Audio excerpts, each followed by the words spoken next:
Do you need to replace the input-output board on your Inspiron 7435 2-in-1? Well, I'm going to show you how. Also, you can click the top right of the screen to find this part or tools or additional help on our website, including written step-by-step tutorials with detailed images. Now that that's out of the way, let's jump into it. First, unscrew the bottom base cover.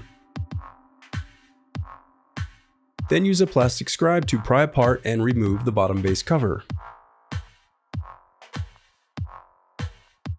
To prevent static discharge, I recommend disconnecting your battery before moving any further. I also recommend sorting out your screws as you take apart your laptop. It'll make it that much easier during reassembly.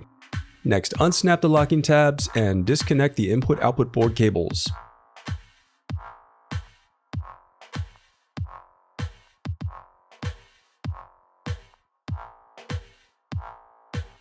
Now disconnect and remove the CMOS battery.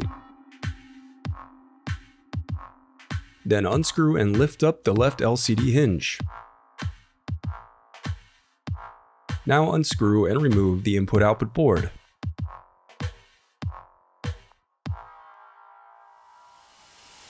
The reassembly of your laptop is as simple as following your steps in reverse.